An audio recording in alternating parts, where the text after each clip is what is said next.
She was 3/4 of the way across the Westin Harbour Castle ballroom, silver tray level, when the voice she had spent 9 months carefully not thinking about cut through the sound of the string quartet and found her like it had never lost the thread. Oh my God, Leah Donnelly. The name was a hook in the back of her neck. Leah kept walking. 2 more steps. 3.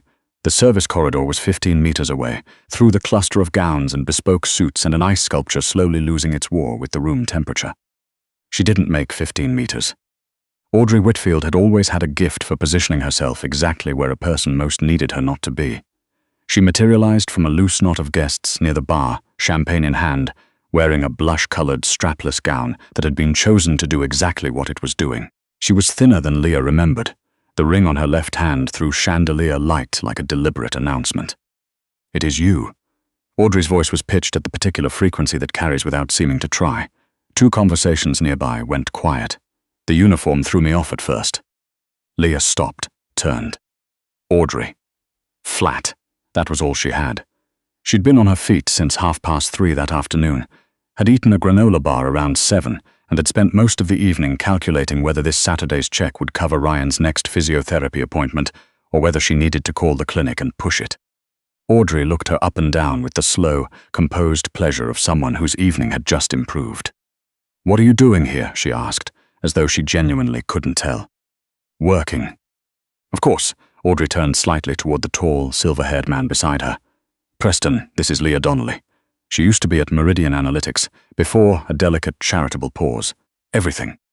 Preston Wakefield glanced up from his phone, gave Leah the precise nod of a man who had already categorized her and found her uninteresting, and went back to his screen. "I heard you left the city for a while," Audrey said. Her expression had arranged itself into something sympathetic. "How are you managing? It must have been so difficult." "I'm fine, excuse me." "You know," Audrey said, and stepped fractionally into her path. "I always felt terrible about how things ended at Meridian. Really, I did. I hoped you'd land on your feet somewhere."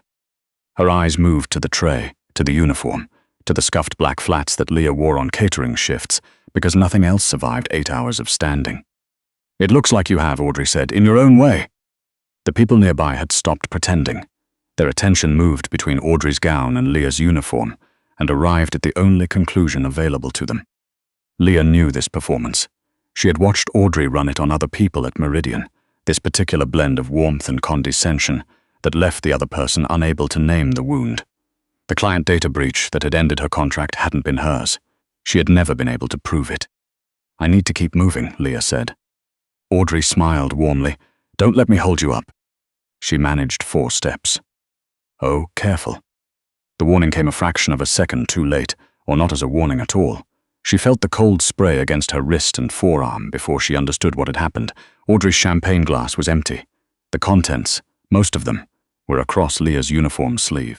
The glass itself had dropped from Audrey's hand and hit the marble floor, breaking into 3 heavy, jagged pieces with a sound that carried over the strings. The quartet stopped. Not a fade, a stop. "Oh no," Audrey pressed a hand to her mouth. "Leah, I am so sorry, I must have caught it on your tray." She hadn't. Leah had been a clear foot away. The circle of onlookers had grown the way these things always grew. A small disaster, a clear hierarchy, and suddenly the room needed to watch. "Someone should pick that up before a guest comes through," Preston said without looking up. Leah set her tray down on the nearest surface and crouched to reach for the largest piece of the broken stem. "That is your job, isn't it?" Audrey said. "Quita now, pointed, cleaning things up. Even at Meridian, you were always cleaning up everyone else's work. And look, still at it." There was a small, sharp laugh from somewhere to Leah's left. The floor supervisor, Janet, a tightly wound woman who managed the catering floor like someone perpetually one misstep from a catastrophic review, appeared from the service entrance direction and assessed the scene in under 3 seconds. Her face made its calculation in even less. "Donnelly, urgent, get it cleaned up." "I'm doing that." "Apologize to the guest." Leah looked up. She dropped it. "I don't care what happened." Janet leaned toward her, voice barely above breath. "You either handle this gracefully right now, or I pull you off the floor and flag your file with the agency. Am I clear?" The agency was what held the rent check together. Not the only income, but the most stable. And stable mattered when the physiotherapy clinic billed every 2 weeks and didn't do payment plans. Leah reached for the second piece of glass.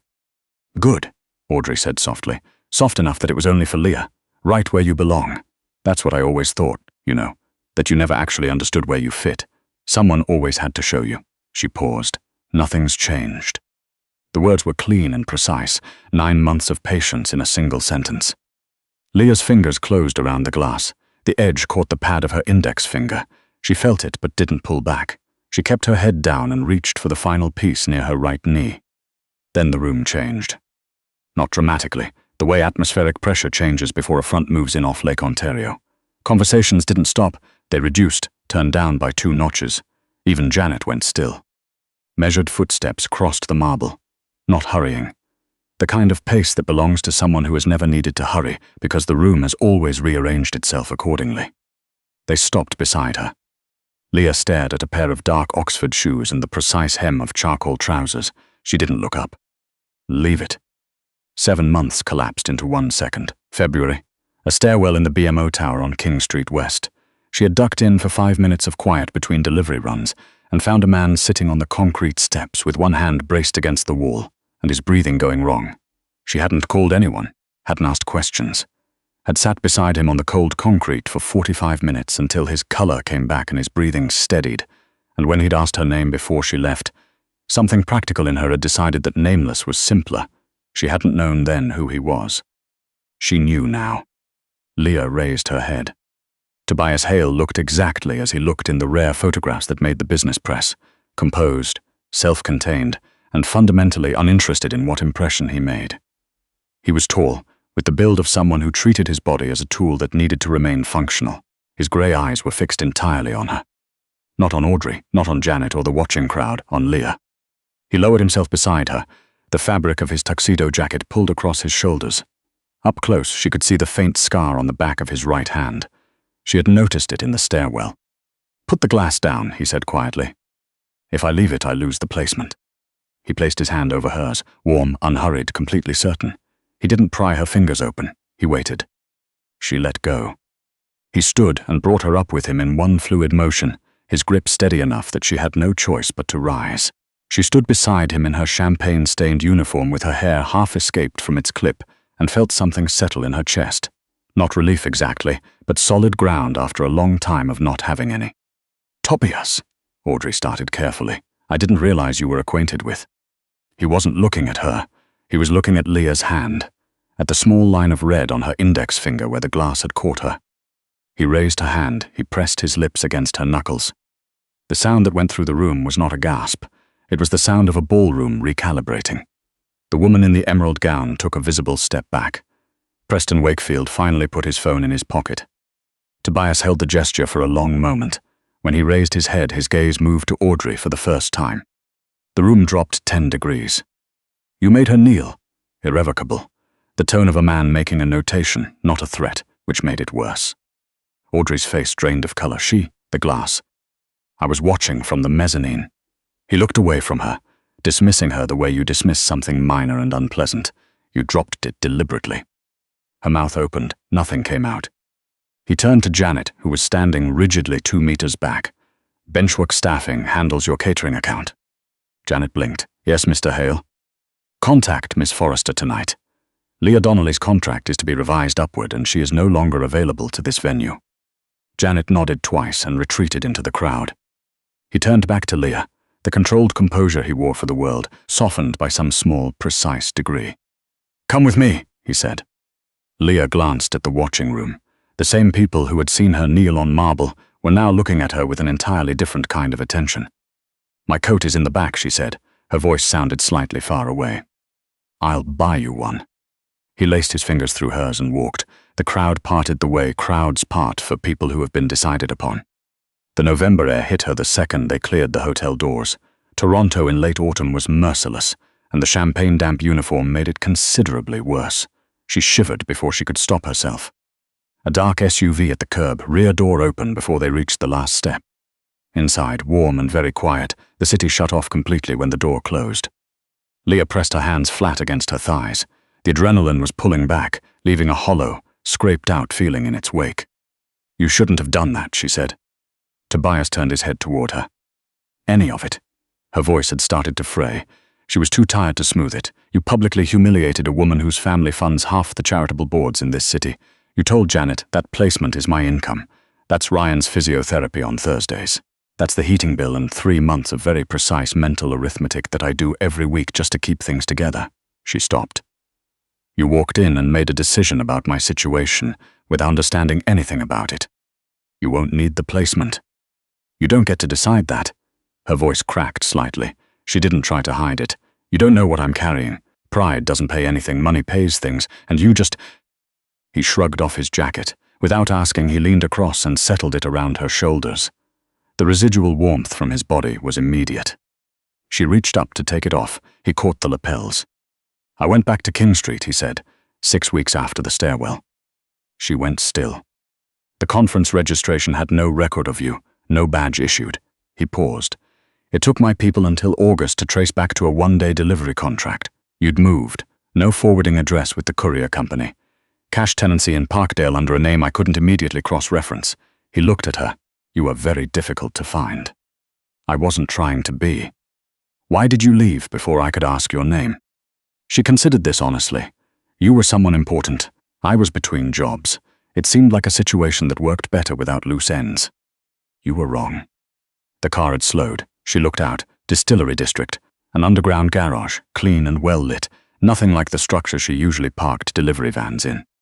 My building, he said, opening his door. Your hand needs attention. Come upstairs.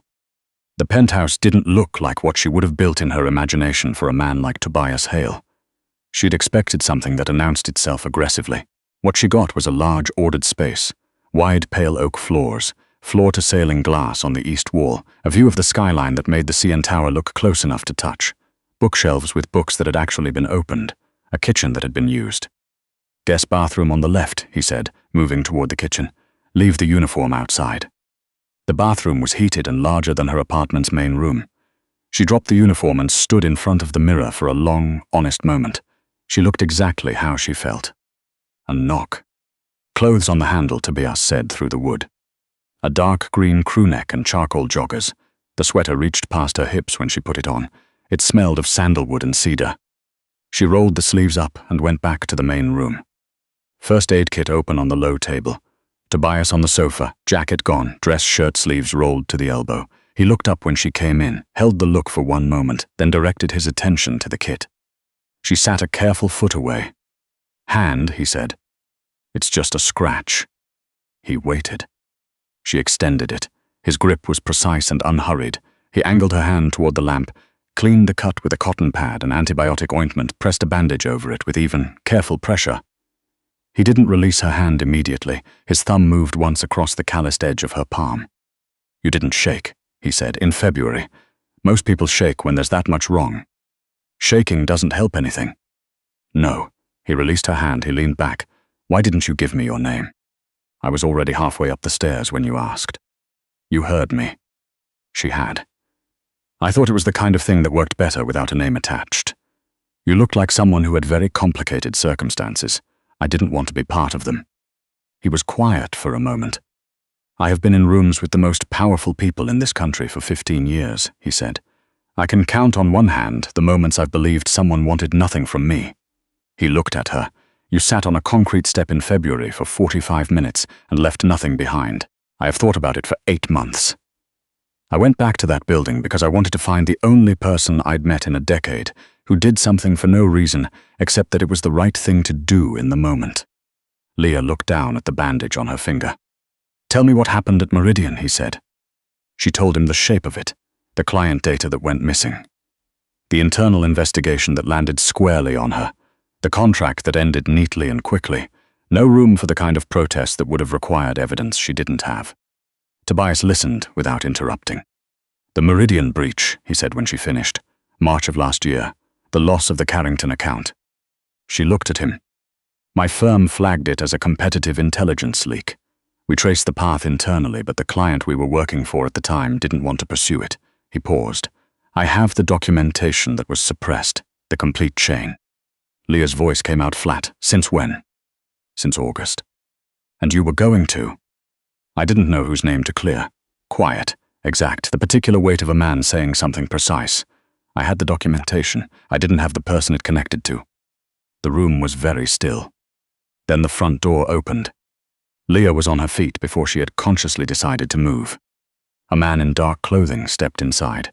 Economical build, precise movement, eyes that categorized the room in one sweep before settling on Tobias. Knox, Tobias stood report. Knox looked at Leah for one measuring second, then back. Alderman Group. Their risk team clocked you at the hotel with her. Words moving. Braddock's people are calling her a liability. They're putting a number on it. Whoever hands them something usable on her gets a contract renewal. 8 figures. The air in the room changed in a way Leah could feel behind her sternum. 8 figures. In the neighborhoods she'd lived in, people made decisions over amounts considerably smaller than that. Braddock. Tobias's voice had gone to a place with no temperature in it at all. King Street office. 40 minutes ago. Pull everyone from the east side. I want the digital team running through Alderman's accounts before 4 a.m. He looked at Leah. You stay here. Knox is your contact. If it isn't Knox, the door stays closed. She nodded. Knox left. The lock clicked. Leah stood in the middle of the penthouse in a borrowed sweater and breathed through what her body wanted to do, which was panic, and what her mind needed to do, which was think. You could have let me clean up the glass, she said. No qualification. I couldn't. He walked to her and stopped close. His grey eyes were steady, and they had been looking at her all evening, like she was the thing in the room worth looking at. I put a target on your back, he said. I made a decision in that ballroom without accounting for the consequences to you. That is my fault. Yes, she said, it is. What do you need?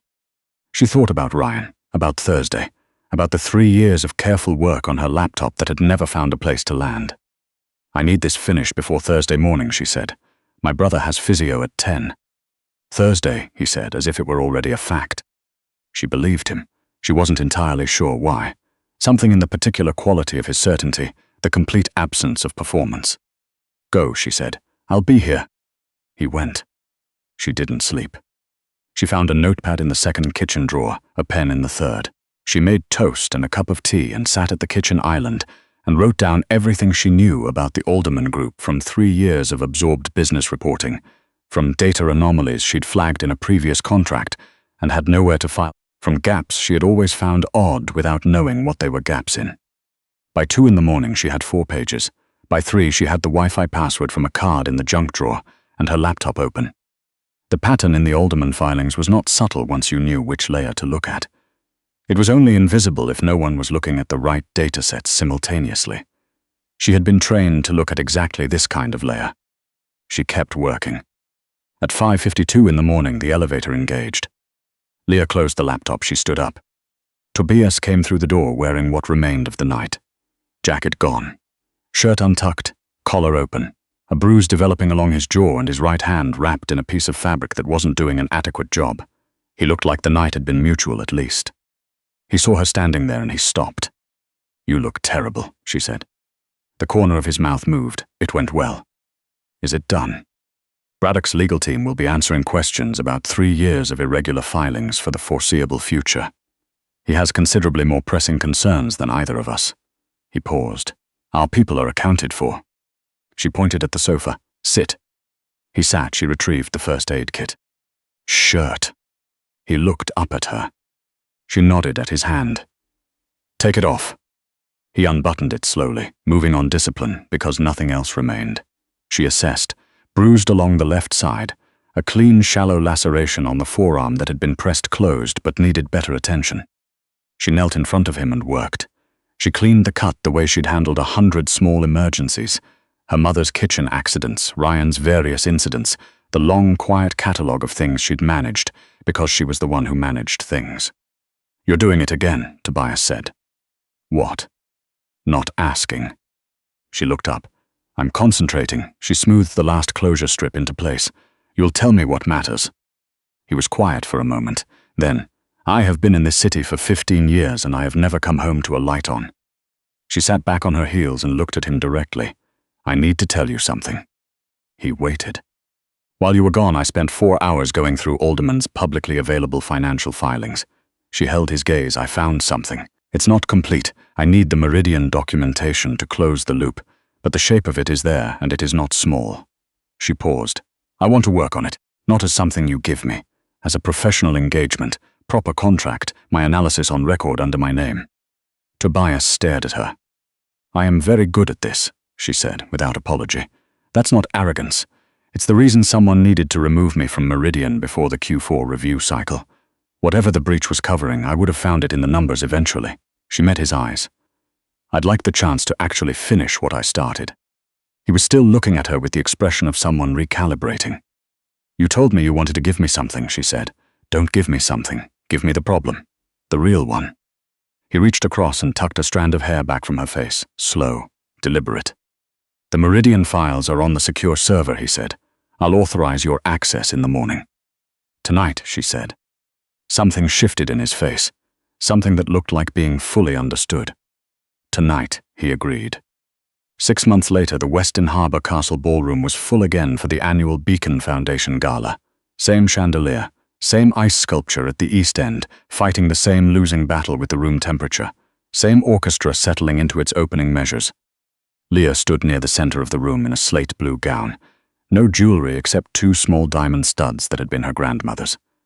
The Hale Group's general counsel had suggested something more declarative. She had thanked him and worn what she wanted. Tobias was beside her, his hand warm at the small of her back. The room had been aware of them since the entrance doors. 2 board members from companies she had spent 4 months quietly mapping came to introduce themselves within minutes of their arrival. She answered them fully and directly, and with the particular ease of a woman who has spent a long time knowing exactly what she was capable of and had finally found a place where that was a specific and valued thing. From across the room, near the ice sculpture, Audrey Whitfield, in gold, laughing with the slightly too sharp energy of someone whose laugh is load-bearing. Leah became aware of her the way you become aware of a sound that has been there all along. She let herself look once. Audrey had already seen her. The color in her face had done something complicated and retreating. The champagne flute in her hand trembled at the stem. Leah held the look for one even unhurried moment. Then she turned back to the conversation at hand, entirely, the way you complete a sentence you were already in the middle of. "You didn't want her to feel it," Tobias said quietly. "She already feels it." Leah accepted a glass of water from a passing tray. "Making a thing of it would have meant she still occupied space in my attention." She paused. "She doesn't." He was quiet for a moment. His hand was steady and warm. "Knox wants to brief you before the Vancouver meeting," he said. "Wednesday afternoon, after 2. "I'll tell him."